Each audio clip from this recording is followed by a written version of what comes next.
tidak lain, tidak bukan, itu isyarah. Atau kalau bahasa orang zaman sekarang itu kode keras dari Allah bahwa kamu adalah orang yang dekat insya Allah kepada Allah. Setiap orang dipersulit untuk melakukan kebaikan bukan karena dia tidak mampu, tapi Allah tidak inginkan kebaikan kepadanya. Banyak di antara hamba Allah yang memiliki rezeki yang jauh lebih besar dibanding kita mungkin, tapi Allah tidak berikan kepada mereka masa, waktu, kesempatan untuk bisa mendekat kepada Allah. Banyak itu. Makanya hadis Rasulullah SAW ini sangat bermakna. Fakullun muyassarun bima khuliqa lahu. Setiap orang itu dipermudah untuk apa dia diciptakan. Maka kita berharap kepada Allah, ini sudah dikasih tanda sama Allah. Kalau kita insya Allah dipermudah oleh Allah untuk melakukan salat, untuk melakukan zakat, untuk melakukan sedekah, untuk mendekatkan diri kita kepada Allah melalui umrah, kita juga insya Allah berikan kemudahan untuk melakukan rukun Islam, haji insya Allah, amin ya rabbal alamin. Ma'asyiral hadirin, hadirat yang dimuliakan oleh Allah, saya mendengar katanya dari semenjak pagi tadi luar biasa sekali, acara demi acara, dan insya Allah saya tidak berpanjang lebar ya. Yang saya ingin sampaikan yang terpenting adalah tadi, mudah-mudahan ini disimpan ya, mudah-mudahan kode dari Allah tadi betul-betul menjadi kita orang-orang yang disayang dan dicinta oleh Allah. Kalau sudah ada penerimaan dari umat manusia, itu tanda Allah cinta kepada kita. Kalau ada kemudahan di dalam melakukan kedekatan kita kepada Allah, maka itu juga tanda Allah subhanahu wa ta'ala cinta kepada kita. Ma'asyiral hadirin wal hadirat yang dimuliakan oleh Allah subhanahu wa ta'ala, kita insya Allah akan berada di kota yang mulia. Dan tentu kalau hati kita tidak ada kemauan untuk menjadi mulia, maka kita tidak akan pernah menjadi mulia. Al-ardul muqaddasah la yuqaddisu ahada. Tempat yang suci tidak bisa mensucikan siapapun. Kalau kita memiliki hati yang kotor, tapi tempat yang suci bisa memberikan manfaat yang begitu hebat. Orang mengatakan sama saja, mau sholat di mana saja, mau doa di mana saja, yang terpenting kita punya Allah mendengar, maha memberikan ijabah. Tentu berbeda ikhwani, berbeda. Kamu sholat di rumah sama sholat di masjid berbeda. Kamu sholat di masjid di daerah kamu dan kamu sholat di Masjidil Haram atau di masjidnya Rasulullah SAW, pahalanya berbeda. Terkadang pahala itu bisa berkurang atau menjadi lebih karena 3 faktor. Yang pertama, orangnya itu sendiri. Ada orang soleh berdoa, ada orang fasik berdoa, beda. Makanya minta doa sama orang soleh itu dianjurkan di dalam ajaran kita. Bahkan Rasulullah SAW dalam hadis, beliau ketika Sayyidina Umar bin Khattab radhiyallahu taala anhu ingin melakukan haji, Rasulullah pesannya apa? La tansana min du'aika ya ukhay. Nabi Muhammad yang minta doa.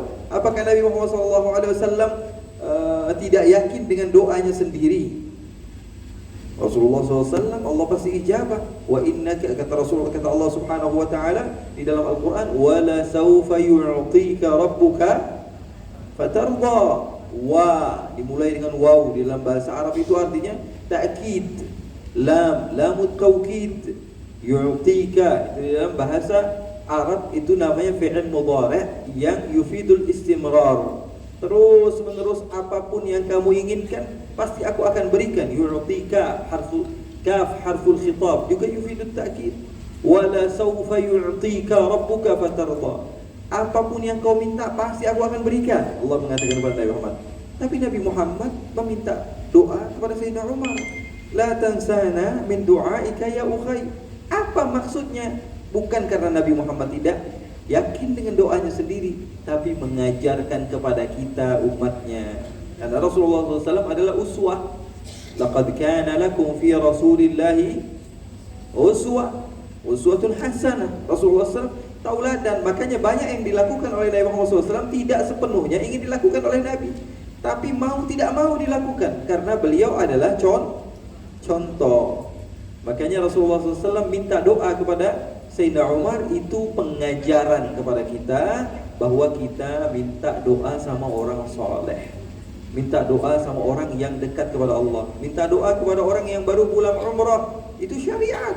Minta doa kepada orang yang baru pulang haji, itu syariat. Karena Allah Subhanahu wa ta'ala akan mengampuni orang yang pergi umrah atau pergi haji, dan orang yang meminta ampun kepada Allah dengan keberkahan mereka.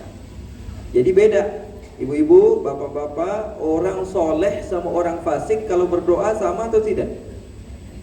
Sama atau tidak? Beda. Di dalam hadis Nabi Muhammad pernah menceritakan juga, ada orang yang dia memohon kepada Allah tapi tidak diijabah doanya. Terus menerus dia minta sama Allah sampai ke ujung dunia, berharap kepada Allah supaya diijabah doanya. Sampai bajunya menjadi compang-camping, mengatakan ya Rabb, tapi tidak diijabah oleh Allah. Rasulullah SAW mengomentari, kata Rasulullah, mat'amuhu haramun wa mashrabuhu haramun wa ghudhiya bil harami fa anna yustajabu lah. Ini bagaimana dia bisa diijabah doanya kalau makannya makanan haram, minumnya minuman haram, dia juga bisa hidup dengan hal-hal yang haram, tentu doanya tidak diijabah oleh Allah. Jadi sekarang kita mengetahui doa orang soleh sama orang fasik itu berbeda. Orang soleh sama seorang nabi beda juga tingkatannya. Dan setiap nabi juga memiliki perbedaan satu sama lain. Tilka rusulu faddalna ba'dahum ala ba'd. Setiap rasul itu memiliki kelebihan satu sama lain. Ada yang berdoa kepada Allah, ya Rabb arini anzur ilaik. Ya Allah, aku ingin berjumpa denganmu, aku ingin melihat zatmu. Apa jawaban Allah? Lan tarani walakin anzur ila al-jabal fa in istaqarra makanahu fasawfa tarani. Lan tarani, kamu tidak bisa berjumpa denganku. Ada lagi Nabi Muhammad SAW dimi'rajkan oleh Allah Subhanahu wa ta'ala dan mendapatkan perjumpaan dengan Allah. Nabi Muhammad bertanya-tanya, apa benar saya berjumpa dengan Allah? Allah Subhanahu wa ta'ala katakan, ma kadzabal fuadu ma ra'a. Sesungguhnya yang dipandang oleh Allah Subhanahu yang dipandang oleh Rasulullah SAW betul-betul Allah. Hatimu tidak berdusta. Makanya seorang penyair mengatakan, wala in qabalta lafwata lan tarani bima kadzabal fuadu fahimta ma'na. Kalau kamu membandingkan antara dua ayat ini, yang satu pengen ngelihat gak dikasih, yang satu sudah ngelihat tapi gak yakin, diyakinkan oleh Allah kamu itu melihat Allah Subhanahu wa ta'ala, baru kamu kenal Nabi ini lebih mulia dari Nabi yang lainnya. Berarti ada tingkatan-tingkatan, ma'asyiral hadirin, ma'asyiral hadirat. Oleh karena itu kita tahu, oh berarti pahala ini tergantung orangnya sendiri. Dia orang yang dekat kepada Allah atau orang jauh dari Allah, itu yang pertama. Kemudian yang kedua, waktu. Waktu itu berbeda-beda. Ada orang yang beribadah di waktu siang, ada orang yang beribadah di waktu sore, ada orang yang beribadah di waktu mabainal isya'ain, antara waktu maghrib atau waktu isya. Ada orang yang beribadah di qiyamul lail, di waktu malam. Berbeda-beda pahalanya di sisi Allah Subhanahu wa ta'ala. Kok bisa iya? Dan itu sudah syariat dari Allah Subhanahu wa ta'ala. Apa sama orang puasa hari Jumat sama orang puasa hari Senin Kemis pahalanya? Beda. Hari Senin Kemis puasa sunnah Rasulullah SAW. Oh sama saja Bib, semua hari itu sama. Sekarang saya tanya, orang puasa Senin Kemis pahalanya sama atau tidak sama orang puasa Ramadan? Beda. Berarti waktu menentukan pahala itu terkadang bisa menjadi lebih besar. Sekarang ibu-ibu bahwa paham insya Allah bahwa sungguhnya tergantung orangnya, tergantung waktunya, dan tergantung tempat. Yang ketiga, jangan disamakan. Antum di sana nanti insya Allah Allah berikan kemudahan sampai kepada Masjidil Haram, sholat di sana, berdoa kepada Allah, meminta kepada Allah di hadapan Ka'bah. Ka'bah itu hanyalah tempat yang Allah jadikan syiar, tapi Allah muliakan tempat tersebut. Allah Subhanahu wa ta'ala agungkan, wa man yu'azzim sya'airallah fa innaha min taqwal qulub. Allah Subhanahu wa ta'ala katakan, sesungguhnya termasuk ketakwaan hati ketika engkau mengagungkan syiar-syiar yang sudah diagungkan oleh Allah Subhanahu wa ta'ala. Jadi ketika kita sampai ke tempat tersebut, hadirkan hati. Ini yang membesarkan, bukan kerajaan. Ini yang membesarkan bukan manusia. Ini yang membesarkan bukan sahabat-sahabat saya, tapi Allah yang mengagungkan tempat ini, yang menciptakan saya dan antum semua. Allah Subhanahu wa taala melalui Nabi Muhammad sallallahu alaihi wasallam mengajarkan, memberikan syariat kepada kita.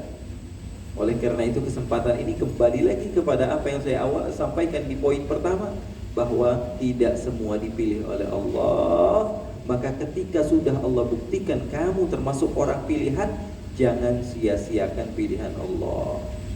Itu namanya taufik. Tahu taufik? Sering kita dengar taufik. Wabillahi taufiq wal hidayah. Taufik itu bahasa Arab. Artinya apa? Artinya Allah menciptakan khalqu qudrati ta'atil 'abd. Allah ciptakan kemampuan bagi seorang hamba untuk bisa melakukan ibadah. Itu namanya taufik. Contohnya sekarang kita ini sudah dapat taufik atau belum? Sudah. Kenapa? Karena kita sudah duduk, sudah dengar. Ini namanya kita ini orang yang muwaffaq, orang yang mendapatkan taufik. Kenapa? Karena sudah kita hasilkan sekarang, kita sudah mendengar. Ya, ini namanya kita dapat taufik dari Allah. Dan nikmat taufik mahal. Oleh karena itu Nabi Muhammad SAW memerintahkan kepada kita, salullahal afiyah, fa innahu ma utiya ahadun afdala minal afiyati illa taufiq. Kata Nabi Muhammad SAW, minta kepada Allah supaya diberikan afiat, sehat. Ya, jangan dianggap remeh nikmat sehat. Nikmat sehat ini luar biasa. Wah, saya mau sehat, mau sakit, hantem aja semuanya dari Allah Subhanahu wa taala, sama aja. Enggak begitu, beda. Orang yang kakinya udah mulai sakit susah mau sholat banyak. Orang yang matanya sudah rabun susah mau baca banyak. Orang yang sudah ya sakit-sakitan susah mau ibadah banyak. Susah mau kerja banyak sehingga menghasilkan harta yang banyak kemudian disedekahkan. Susah. Makanya Nabi Muhammad SAW meminta kita untuk meminta kepada Allah, banyak-banyak meminta supaya diberikan sehat afiat di dalam segala hal. Karena apa kata Nabi Muhammad? Tidak ada nikmat yang lebih hebat daripada nikmat afiat kecuali nikmat taufik. Berarti nikmat taufik lebih mahal. Taufik kita di apa? Kemampuan seorang hamba untuk bisa beribadah. Itu namanya nikmat taufik. Kata ulama, mahal sekali nikmat taufik. Dari mana tahunya? Di dalam Al-Quran tidak disebutkan taufik kecuali satu kali. Wa ma taufiqi illa billah. Hanya itu saja dalam Al-Quran. Cari kalimat taufik dari awal Al-Fatihah sampai An-Nas, kita tidak akan menjumpai kalimat taufik kecuali satu kali saja, yaitu firman Allah, wa ma taufiqi illa billah. Ini menunjukkan bahwa semuanya nikmat taufik adalah nikmat yang mahal.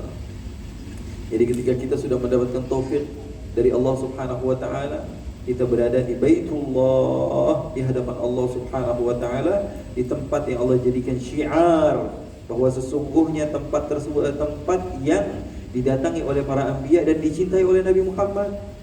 Ibu-ibu, bapak-bapak, Nabi Muhammad tuh cinta banget sama Ka'bah. Sampai-sampai Nabi Muhammad meminta kepada Allah supaya kiblat dijadikan Ka'bah. Allah Subhanahu wa taala berikan perintah untuk menghadap Baitul Maqdis. Nabi Muhammad tapi hatinya cinta kepada Ka'bah.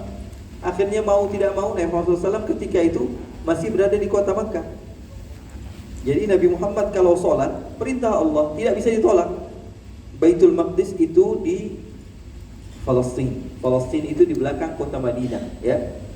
Kalau dari Madinah, Yordania, mungkin ada ibu-ibu yang udah jalan-jalan misalnya Yordania, kemudian setelah itu ada Palestina, daerah Syam, daerah dulunya Romawi.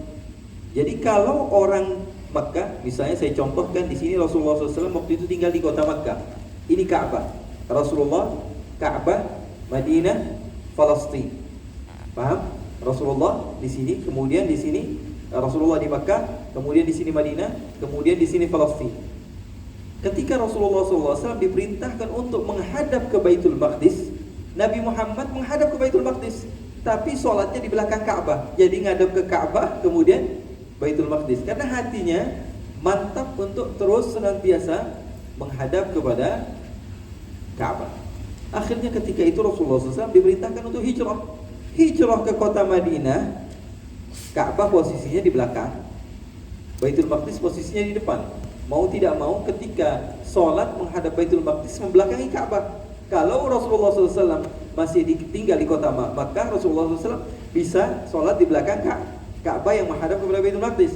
Tapi ketika sudah pindah ke kota Madinah, mau nggak mau, kalau menghadap Baitul Maqdis, berarti apa?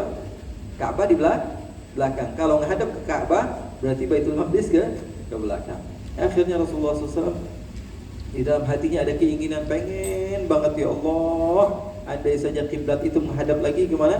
Ke Ka'bah. Tapi Nabi Muhammad malu buat minta. Malu. Kebanyakan mintanya takut Nabi Muhammad SAW. Sehingga Rasulullah nggak pernah ngomong. Akhirnya Allah turunkan ayat firman Allah Subhanahu wa taala, A'udzu billahi minasyaitonir rajim. Qad nara taqalluba wajhika fis samai falanuwalliyannaka qiblatan tardaha. Aku sudah melihat bahwa semuanya engkau membolak-balikkan kepalamu ke langit, wahai Muhammad. Aku tahu engkau ingin dihadapkan kiblat menuju Ka'bah lagi. Falanuwalliyannaka qiblatan tardaha. Sekali lagi, kalau untuk Nabi Muhammad yang digunakan di dalam Al-Quran uslubnya berbeda. Lamut taukid, nuwalliyannaka, nun taukid thaqilah, kaf harful khitab, yang lagi-lagi ini adalah taukid dari Allah. Apapun yang kau minta wahai Muhammad, aku akan berikan. Akhirnya kiblat kembali lagi ke Ka'bah sampai sekarang. Dan tidak akan berubah lagi karena syariat sudah nggak ada. Kecuali di tempat kita banyak nabi-nabi palsu nih mungkin. Ajaran-ajaran yang aneh-aneh mungkin ya. Tapi insya Allah kita terselamatkan oleh Allah, keluarga kita terselamatkan oleh Allah Subhanahu wa ta'ala. Jadi ini kesempatan ketika kita memandang Ka'bah, bayangkan Nabi Muhammad dengan mata yang serupa pernah memandang tempat yang kita pandang. Manusia yang paling agung yang Allah ciptakan, para sahabat, para tabi'in, bahkan Sayyidina Umar Al-Khattab mencium Hajar Aswad. Beliau mengatakan, "Falaula ra'aitun nabiyya yuqabbiluka ma qabbaltuk." Kalau saya tidak melihat Nabi Muhammad menciummu, maka aku tidak akan menciummu. Jadi beliau istisyar. Saya ini melangkah ke satu tempat, Nabi Muhammad pernah melangkah juga di tempat yang sama ini. Saya ini duduk berdoa kepada Allah di hadapan Ka'bah di tempat yang sama, Nabi Muhammad pernah menadahkan tangannya untuk berdoa kepada saya, untuk umatnya. Oh, kita harus menghadirkan hal-hal tersebut sehingga kita bisa khusyuk di dalam ibadah kepada Allah Subhanahu wa ta'ala. Mudah-mudahan menjadi keberkahan bagi kita semua, dan insya-Allah Allah Subhanahu wa ta'ala tidak jadikan kita keluar dari tempat ini kecuali dosa kita telah diampuni oleh Allah, derajat kita dinaikkan oleh Allah Subhanahu wa ta'ala, Allah mempermudah urusan kita, dan orang-orang yang mempermudah urusan kita Allah permudah urusan mereka. Dan insya Allah Allah Subhanahu wa ta'ala jadikan kita bukan hanya partner, bukan hanya bisnis, bukan hanya bekerja sama, akan tetapi saling bantu-membantu. Karena sesungguhnya an-nasu ba'dhuhum li ba'dihim wa illam yash'uru bi annahum khadamu. Sama-sama membantu kita, yang satu membantu yang lain, yang satu membantu yang lain. Si penjual membantu pembeli, si pembeli juga membantu si penjual. Begitulah kita, anak membantu orang tua membantu anak, guru membantu murid, murid membantu guru. Semua kita saling bantu, saling melengkapi satu sama lain. Mudah-mudahan Allah permudah urusan kita semua sampai kita ke kota mulia dalam keadaan hati yang insya-Allah Allah muliakan. Allahumma ja'al jam'ana hadza jam'an marhuma wa tafarruqana min ba'dihi tafarruqan ma'suma wa la taj'alillahumma fina wa la minna wa la ma'ana shaqiyan wa la mahruma. Allahumma akhrij min qulubina kulla qadarin lid dunya wa kulla mahallin lil khalq yamilu bina ila ma'siyatik aw yashghiluna 'an ta'atik aw yahulu bainana wa bain at-tahaqquq ila ma'rifatika al-khassah wa mahabbatika al-khalisah. Rabbana atina fid dunya hasanah wa fil akhirati hasanah wa qina 'adzaban nar. Ya Allah, jadikanlah perkumpulan kami ini perkumpulan yang Kau cintai, ya Allah. Tidaklah kami keluar dari tempat ini kecuali dosa kami telah Kau hapus, ya Allah. Derajat kami telah Kau naikkan, ya Allah. Ya Allah, ya Rabbal Alamin, kami sadar diri, ya Allah. Kami adalah makhluk yang hina, makhluk yang penuh dosa, makhluk yang banyak maksiatnya kepadamu, ya Allah. Makhluk yang senantiasa lalai akan beribadah kepadamu, ya Allah. Namun dalam hati kecil kami ada juga keinginan untuk menjadi hamba yang soleh. Ada juga keinginan untuk menjadi hamba yang salihah. Berharap anak cucu kami menjadi orang-orang yang saleh dan salihah. Bisa kami banggakan di hadapan Nabi Muhammad kelak di akhirat, ya Allah, ya Rabbal Alamin. Jadikanlah kami satu sama lain saling bantu-membantu dalam kebaikan, ya Allah. Ya Allah, kami sudah sadar bahwa sungguhnya usia senantiasa bertambah. Ya Allah, secara tidak langsung sadar bahwa sungguhnya sudah 30 tahun, 40 tahun, 50 tahun, 60 tahun, 70 tahun, dan kami tidak memiliki satu hal yang bisa kami banggakan kelak di hadapan-Mu ya Allah. Oleh karena itu berikanlah kami kemudahan ya Allah untuk ikhlas di dalam melakukan kebaikan, sehingga kami memiliki modal untuk bisa memasuki surga ya Allah. Kami sudah capek di dunia dengan musibah-musibah ya Allah, dengan masalah-masalah ya Allah. Berikanlah kepada kami kemudahan kelak ketika kami sudah hidup dengan kehidupan yang baru di akhirat ya Allah. Kami capek nangis ya Allah, kami capek dengan masalah ya Allah, kami sudah muak dengan hal-hal yang berurusan dengan duniawi ya Allah. Maka jangan berikan kepada kami kesusahan kelak di akhirat ya Allah. Jadikanlah kami termasuk orang-orang yang bahagia di akhirat kelak ya Allah. Memandang kepada kedua orang tua kami, anak-anak kami, orang-orang yang kami cintai berkumpul bersama-sama di surga ya Allah. Ya Allah, banyak mungkin keluarga kami yang kami cintai masih belum mau untuk mendekat kepadamu ya Allah. Berikanlah kepada mereka jalan ya Allah, karena kami takut ya Allah ketika kami menikmati surgamu kelak di akhirat, kalau kami mendapatkan izin darimu ya Allah, maka kami takut mata kami memandang orang-orang yang kami cintai tersiksa di neraka ya Allah. Apa nikmatnya ketika kami merasakan nikmat syurga, namun mata kami memandang orang tua kami tersiksa di neraka. Apa nikmatnya ya Allah ketika kami menikmati syurga, namun mata kami melihat anak-anak kami tersiksa di neraka ya Allah. Mudahkan kami dalam mendidik mereka, mentarbiyah mereka. Jadikanlah kami termasuk orang-orang yang dipermudah di dunia dan di akhirat. Amin ya rabbal alamin. Wa sallallahu bi jamalika wa jalalika ala sayyidina Muhammadin warzuqna kamalal mutaba'ati lahu zahiran wa batinan fi 'afwin wa salamah. Walhamdulillahi rabbil. Wassalamu alaikum warahmatullahi wabarakatuh.